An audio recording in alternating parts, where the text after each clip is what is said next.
I was Judge Eleanor Vance, a pillar of the law, until a pair of electric clippers in a dark jail cell shaved away my dignity and revealed the broken system I swore to protect. The gavel felt like an extension of my own arm. For 15 years, the polished wood of my bench had been my world, the law my language. I was Judge Eleanor Vance, and in my courtroom, order and reason prevailed. I'd seen the worst of humanity parade before me, thieves, abusers, and worse. But I'd always held a steadfast belief in the system. I believed that even in its flaws, it was designed to protect, to serve, and ultimately to deliver justice. I'd sent men to prison, but I'd also given second chances. I prided myself on seeing the person, not just the case file. I thought I understood the world from my elevated seat. I was wrong. It all started with a park, the Oakwood Preserve. It was the last real patch of green in our sprawling concrete city, a place where my late husband Tom and I used to walk. When a corporation announced plans to bulldoze it for luxury condos, a piece of my heart fractured. For the first time in my life, I wasn't the impartial arbiter. I was a citizen with a stake in the fight. So, I did something I never had before. I joined the protest. I wore a simple scarf over my head to hide my recognizable silver hair, a plain coat, and jeans. I was anonymous, just another face in the crowd of hundreds chanting to save our trees. The afternoon was peaceful, filled with folk songs and families on picnic blankets. The police presence was there, a line of blue standing impassively a block away, but the atmosphere was calm. I felt a sense of community, of shared purpose, that I hadn't felt in years. Then the shift happened. It was subtle at first. The line of officers was replaced by a unit in full riot gear. The air, once filled with song, crackled with a new tension. A commanding voice blared from a loudspeaker, declaring our peaceful assembly unlawful. There was no warning, no negotiation, just an ultimatum. Panic rippled through the crowd. People started to scatter. I saw an elderly woman stumble and fall, her bag of groceries spilling across the grass. I rushed to help her, my judicial instincts replaced by simple human decency. As I helped her to her feet, a heavy hand clamped down on my shoulder. "Going somewhere, Grandma?" a voice sneered. I turned to face a young officer, his face a mask of smug authority. His name tag read Miller. He was tall, built like a linebacker, and looked at me as if I were a piece of trash he was being forced to clean up. "This woman fell," I said, my voice calm but firm. "She needs assistance." "What she needs is to go home," a second officer, Davis, chimed in, grabbing my other arm. "And what you need is a lesson in respecting the law." "I am respecting the law," I stated, trying to keep the indignation out of my voice. "This was a peaceful gathering." Miller laughed, a harsh, ugly sound. "It stopped being peaceful the second we said so. Now you're obstructing justice." Before I could process it, my arms were wrenched behind my back, and cold metal clicked around my wrists. I didn't resist. I knew it would be pointless. The thought flashed through my mind. Just tell them who you are. Flash your judicial ID. This will all be over. But a stubborn, angry part of me refused. They didn't see a person. They saw a stereotype, a troublemaker. I wanted to see this through. I wanted to see the system I served from the other side. They herded us into a crowded, stifling police van. I was shoved onto a hard bench next to a college student with a bloody nose. The ride was silent, punctuated only by the quiet sobs of a young woman in the corner. When we arrived at the central precinct, we were processed with a brutal, dehumanizing efficiency. My scarf was ripped from my head, and my long silver hair, usually pinned in a tight professional bun, tumbled down my back. "Well, look at this," Officer Miller said, circling me like a predator. "Hiding all this under that rag. Think you're some kind of saint, lady?" I didn't answer. I just met his gaze, my expression unreadable. This seemed to infuriate him more than any protest slogan could. We were led into a large cold holding cell already packed with other women from the protest. The air was thick with fear and uncertainty. We sat there for hours, the concrete bench leaching the warmth from my body. My initial resolve was beginning to fray, replaced by a cold, creeping dread. It was well after midnight when the cell door clanged open again. It was Miller and Davis. But this time Miller was holding a pair of electric clippers. A low, collective gasp went through the cell. "All right, ladies, listen up," Miller announced, his voice booming in the confined space. "New precinct policy for unsanitary detainees. Lice prevention. We're giving you all a fresh start." He grinned, a sickeningly wide expression that didn't reach his eyes. His gaze landed directly on me. "You first," he said, pointing a thick finger. My blood ran cold. This wasn't procedure. This was a power play. This was humiliation. Davis grabbed my arms, forcing me onto a stool they'd brought in. The other women shrank back against the far wall, their faces a mixture of horror and relief that they weren't the one chosen. "Please," I said, my voice barely a whisper. "This is unnecessary." "Oh, I think it's very necessary," Miller purred, plugging the clippers into a wall socket. The low, menacing buzz filled the cell, drowning out all other sound. "A woman your age shouldn't be out causing trouble. Maybe this will help you remember your place." He grabbed a handful of my silver hair, the hair I had spent years caring for, the hair Tom used to love running his fingers through. It was my last vanity, the one thing that made me feel like Eleanor, not just Judge Vance. "Don't do this," I said, my voice shaking for the first time. I wasn't pleading for my hair. I was pleading with a broken system, with the men I thought were supposed to uphold it. Miller just laughed. He brought the buzzing clippers to my temple. I closed my eyes as I felt the cold vibration, the first sharp scraping tug. I felt the weight of my hair vanish in a long, sickening pass. He was rough, careless, nicking my scalp. Tears welled in my eyes, hot and shameful, but I refused to let them fall. I would not give him the satisfaction. When he was done, my hair lay in a silver pile on the filthy concrete floor. He ran a hand over my newly shorn head, a final, violating gesture. "There," he said, his voice dripping with false sincerity. "Much better. Cleaner." They left me there, surrounded by the silent, pitying stares of the other women. I sat on that stool, shivering, feeling the phantom weight of my hair, the cold air on my naked scalp. The judge in me was gone, replaced by a woman who had been stripped of her dignity. But beneath the shock and the humiliation, something else was taking root. A cold, hard resolve, forged in the fire of this degradation. Hours later, a guard came to the cell door. "Vance," he grunted, not even looking at me. "You get one phone call." I was led to a phone booth that smelled of stale sweat and desperation. My hands were trembling as I picked up the receiver. I had one call to make things right. I didn't call a lawyer. I didn't call a family member. I knew exactly who to call. I dialed the number to my clerk, David's personal cell. He answered on the second ring, his voice thick with sleep. "David," I said, my own voice raspy and unfamiliar. "It's me, Judge Vance." There was a pause. "Your Honor, are you all right?" "It's 3 a.m. "I am not all right, David, but I will be," I said, and for the first time the steel returned to my voice. "I need you to listen to me very carefully. Cancel my morning docket. All of it. And then I need you to go into the system and pull the complete personnel and service records for 2 officers from the central precinct." I took a deep, steadying breath. The image of their smug faces burned into my mind. Their names are Officer Miller and Officer Davis. They have a hearing. First thing Monday morning, in my courtroom. David was silent for a long moment on the other end of the line, the static crackling between us. "Consider it done, Your Honor," he finally said, his voice now tight with a controlled fury I knew well. He didn't ask questions. He was the best clerk in the state for a reason. After I hung up, they processed my release. No apology, no explanation. Just a plastic bag with my belongings and a form to sign. I walked out of the central precinct just before dawn, wearing the same clothes I'd been arrested in, now rumpled and smelling of fear.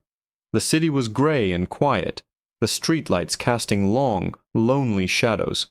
I didn't take a cab. I walked the 2 miles home. Every reflection in a darkened storefront window was a fresh assault. A stranger stared back at me, a gaunt woman with a brutalized scalp, her eyes shadowed with the exhaustion so deep it felt bone-bred.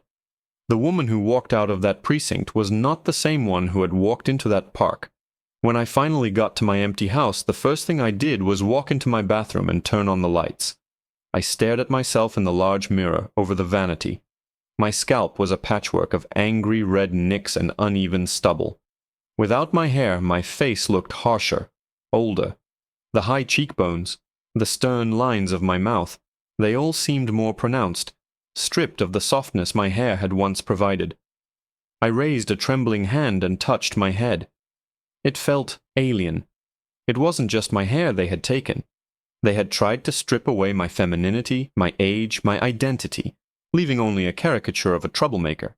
They had wanted to make me feel small, powerless, and for a few terrible hours in that cell, they had succeeded.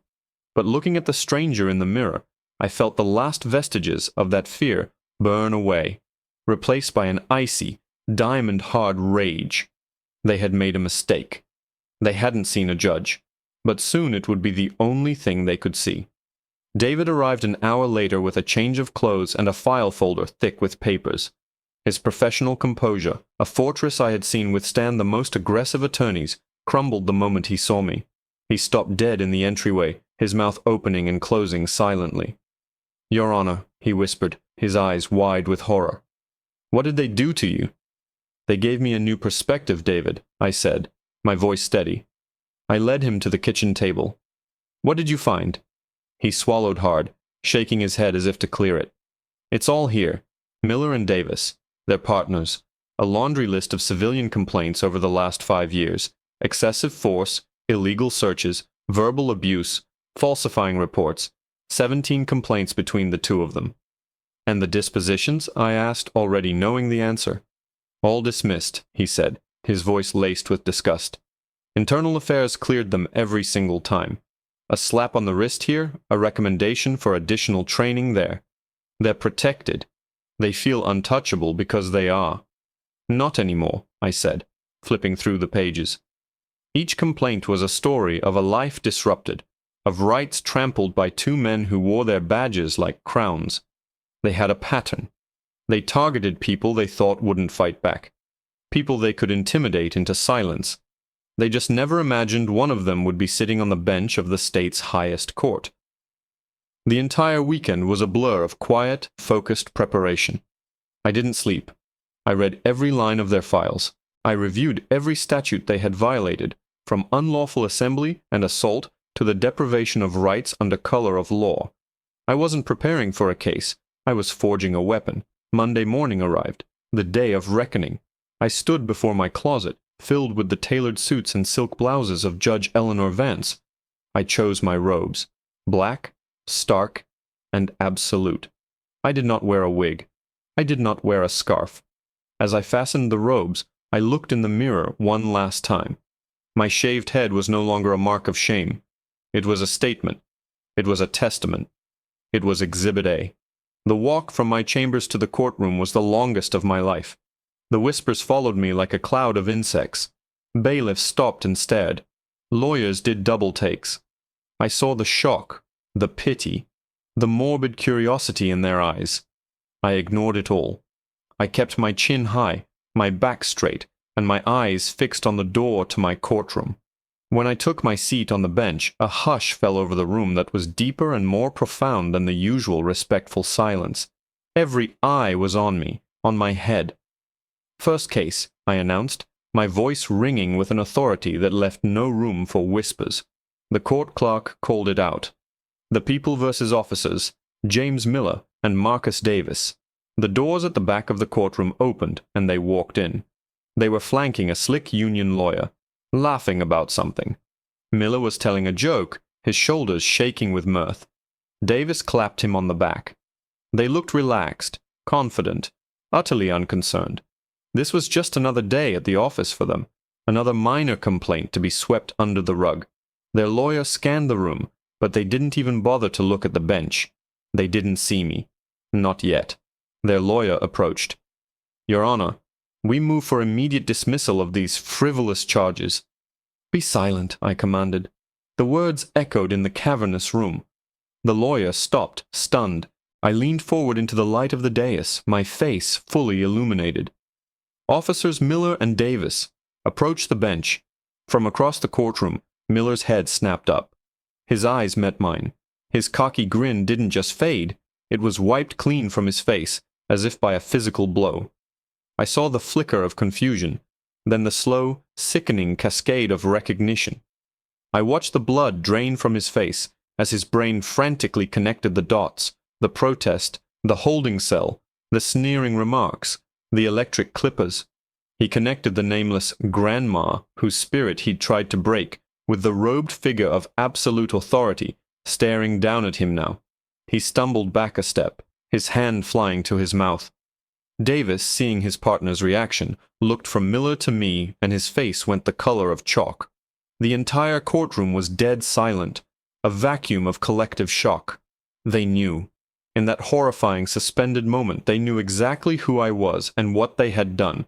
My voice cut through the silence as cold and sharp as a surgeon's scalpel. I said, "Approach the bench. Now." They moved like men walking to the gallows. Their confident swagger was gone, replaced by a shambling, horrified shuffle. Every step they took towards my bench seemed to take a monumental effort. The union lawyer, a man named Peterson, looked utterly bewildered, glancing from his client's ashen faces to my own impassive one. The courtroom was so quiet, you could hear the hum of the fluorescent lights. The gallery was packed with lawyers, clerks, and court staff who had heard the rumors and come to see the spectacle. They were about to get more than they bargained for. Miller and Davis stopped before the bench, their eyes glued to the floor. They looked like schoolboys caught setting a fire, not decorated police officers. "Look at me," I ordered. Slowly, reluctantly, they lifted their heads. The smugness I had seen in that cell was gone, replaced by a raw, primal fear. It gave me no satisfaction. All I felt was a cold, precise anger. "Do you recognize me, officers?" Miller swallowed hard, his Adam's apple bobbing. Your Honor," he stammered, his voice a hoarse croak. "That's right," I said, letting the words hang in the air. "Judge Eleanor Vance. Now, I have a few questions for you. Let's start with last Friday. You were on duty at the Oakwood Preserve protest, were you not?" Their lawyer, Peterson, finally found his voice. "Your Honor, with all due respect, this is highly irregular. You are the presiding judge. You cannot be the complaining witness. I must demand you recuse yourself from this case immediately due to a clear and undeniable conflict of interest." I turned my glacial gaze on him. "Mr. Peterson, your demand is noted. It is also denied. What you call a conflict of interest I call first-hand knowledge of the facts, a perspective you and your clients will soon come to appreciate. Now, as I was saying, Officer Miller, you were on duty?" "Yes, Your Honor," Miller whispered. "And during the course of your duties, you arrested several individuals for unlawful assembly. Is that correct?" "Yes, Your Honor." "Among them, an older woman you saw helping another protester who had fallen. Do you recall that?" My voice was deceptively calm, the tone I used when dismantling a particularly flimsy legal argument. Sweat beaded on Miller's brow. He flicked a terrified glance at Davis, who was staring at me as if I were a ghost. I recall arresting several individuals, Your Honor." "Do not play games with me in my courtroom, officer," I snapped, and the entire room flinched. "I am referring to the woman whose arms you twisted behind her back, the woman you called Grandma, the woman whose civil rights you violated by arresting her without cause during a peaceful, lawful assembly. Do you recall her?" He couldn't speak. He just nodded, a pathetic, jerky movement. "Good," I said. "Now let's move on to the events at the Central Precinct. Do you recall taking this same woman into a holding cell with a dozen other female detainees?" Another nod. "And do you recall, Officer Miller, entering that cell after midnight, brandishing a set of electric clippers and announcing a lice prevention policy that does not exist?" Peterson jumped to his feet again. "Objection, Your Honor. This is not a trial. It's an interrogation. My client's Fifth Amendment rights are being violated." "Your objection is overruled, Counselor," I said, my voice dropping to a dangerous low. "This is not a trial. This is a preliminary hearing to determine if there is sufficient cause to proceed. And I assure you, I will have my answers." "Officer Davis," I said, turning my attention to the other man, who seemed to be trying to shrink into himself. "Perhaps you can enlighten the court. Did you assist Officer Miller in restraining this woman while he forcibly shaved her head?" Davis looked like he was going to be sick. He opened his mouth, but no sound came out. "Let me refresh your memory," I continued, leaning forward. He grabbed her hair. She asked him to stop. You held her arms, and he proceeded to shave her head down to the scalp, nicking her skin in several places, all while taunting her. An act of humiliation, of degradation, performed under the color of law. An act of assault. Is that an accurate summary of your evening's work, Officer Davis? The silence stretched, thick and suffocating. Every person in that courtroom was holding their breath. I let them hang there, twisting in the wind of their own making. I wanted them to feel a fraction of the helplessness I had felt. "Very well," I said finally, leaning back in my chair. "Since the officers seem to have lost their powers of speech, let's move on." "David," I said, nodding to my clerk, "please read the charges." David stood, his face grim. "The people charge officers James Miller and Marcus Davis with the following: 3 counts of perjury for the falsified arrest reports, 1 count of conspiracy to violate civil rights, 2 counts of assault and battery, 1 count of abuse of authority, and 1 count of deprivation of rights under color of law, a federal offense." With each charge, another layer of color drained from the officers' faces. Peterson was frantically whispering to them, but they weren't listening. They were staring at me, at my shaved head, at the visible proof of their crime. "The charge of perjury alone carries a sentence of up to 4 years in state prison," I stated, my voice flat and devoid of emotion. "The federal charge carries a sentence of up to 10 years. Per count. For each of you." I let that sink in. I could see the numbers clicking behind their eyes, the dawning horror of what their lives were about to become. "Your Honor, this is outrageous," Peterson exclaimed, finding his voice again. "You can't do this. This is a vendetta." "What's outrageous, Counselor," I retorted, my eyes locking onto his, "is that 2 officers of the law felt they had the right to act as judge, jury, and executioner in a holding cell. They believed they were above the law they swore to uphold. They believed their victim was a nobody, someone whose humiliation would go unnoticed and unpunished. They made a calculation. They just miscalculated who they were dealing with." I looked back at Miller and Davis. Their fear was now curdling into desperation. Miller's eyes were pleading with me for the mercy he had refused to show me.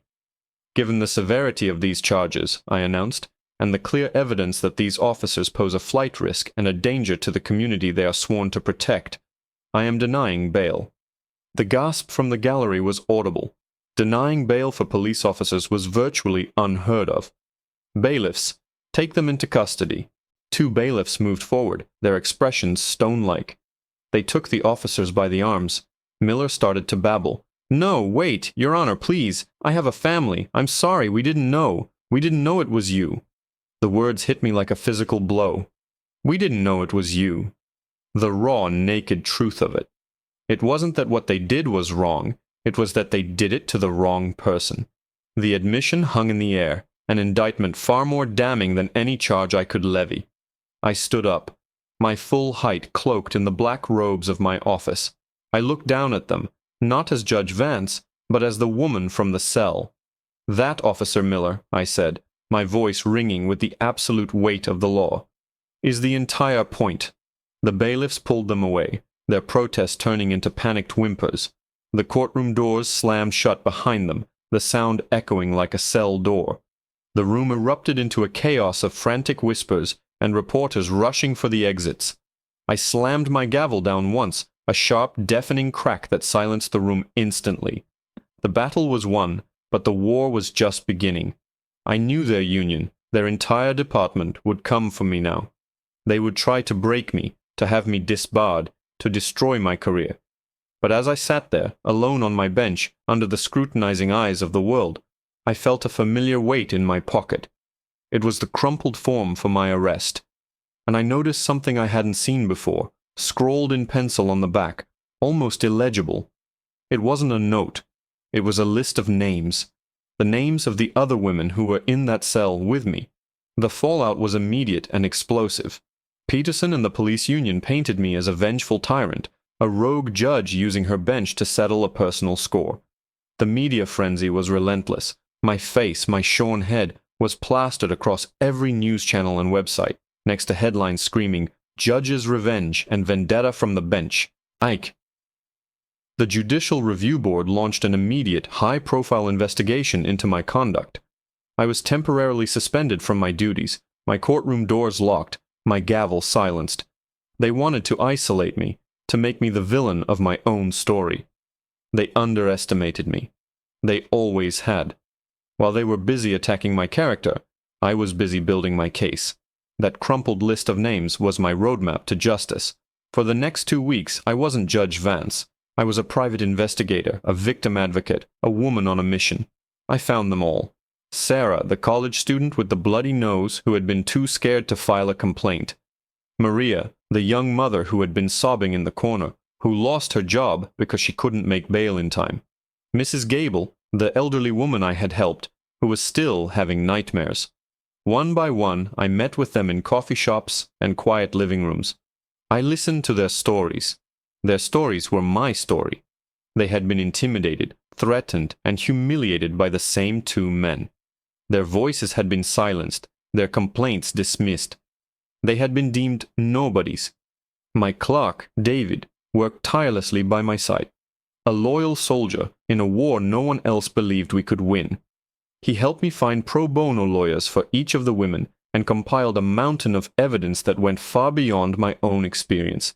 We uncovered a documented history of Miller and Davis targeting protesters, the homeless, anyone they deemed weak. It wasn't just about my shaved head anymore. It was about every single person who had been ground under the heel of their authority. The day of my hearing before the Judicial Review Board arrived. The room was packed. Peterson was there, smug and confident, flanked by the chief of police and the head of the union. They saw this as my execution, the final act in the downfall of a compromised judge. I walked in alone, carrying a single thick briefcase. I did not wear a wig.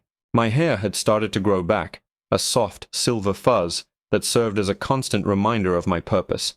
I sat before the panel of 3 stern-faced veteran judges. They laid out the case against me: abuse of power, conflict of interest, judicial misconduct.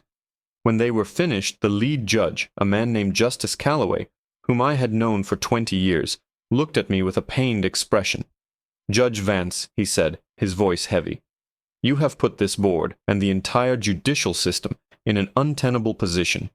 Do you have anything to say in your defense?" "I do not," I said calmly. The room stirred. Peterson smiled. "I am not here to defend myself." I stood up and opened my briefcase on the table. "I am here to present a case. For the next 2 hours I laid it all out. I wasn't the victim. I was the primary witness. I presented sworn affidavits from all 12 women from the holding cell. I presented video evidence David had unearthed from a nearby ATM camera showing Miller shoving Mrs. Gable. I presented internal police reports, acquired through legal channels, showing a pattern of complaints that had been systematically buried by their supervising officer, a Captain Reynolds, who happened to be the police chief's brother-in-law. I connected the dots, showing a deep-seated culture of abuse and corruption, protected from the top down. My personal story was no longer an anecdote of revenge. It was the key that unlocked a Pandora's box of systemic rot. I was the one victim they couldn't ignore, the one nobody who turned out to be somebody. When I finished, the room was silent. Peterson's smug smile was gone. The police chief was staring at his hands. Justice Calloway looked at me, his expression unreadable. "You took a great risk, Eleanor," he said quietly. "Justice is not without risk," I replied. The board deliberated for a full day. The next morning their decision came down like a thunderclap. Not only were all charges of judicial misconduct against me dismissed, but the board issued a public commendation for my unflinching commitment to justice, even at great personal and professional cost. Citing the overwhelming evidence I had presented, they made a formal recommendation to the Attorney General's office to open a wide-ranging federal investigation into the precinct, specifically targeting Miller, Davis, and Captain Reynolds. The legal dominoes fell swiftly after that. Faced with a federal racketeering case and the testimony of 12 credible victims, Miller and Davis saw the writing on the wall. Their bravado evaporated. To avoid the maximum sentences, they took a plea deal. They pled guilty to all charges and agreed to testify against Captain Reynolds and the institutional cover-up. I wasn't there for their sentencing. I didn't need to be. Justice wasn't about watching them fall. It was about ensuring they could never hurt anyone again. Miller was sentenced to 7 years in federal prison. Davis got 5. Captain Reynolds was indicted a month later. The day my suspension was lifted, I walked back into my courtroom. My hair was a little longer, a close-cropped silver cap. My clerk, David, had a single red rose waiting on my bench. The gallery was filled not with reporters, but with familiar faces. Sarah, Maria, Mrs. Gable, and the other women from the cell. They sat there, watching me, their expressions a mixture of gratitude and shared strength. I looked at them, and they looked at me. No words were needed. I took my seat, the familiar wood cool and solid beneath my hands. I picked up my gavel. It felt heavier now, weighted with a new understanding of its power and its purpose. I looked out over the courtroom, my courtroom, and brought the gavel down. The sound was clean, sharp, and final. It was the sound of order being restored, the sound of a system, for one brief shining moment, working exactly as it should. It was the sound of justice, not for me, but for all of us.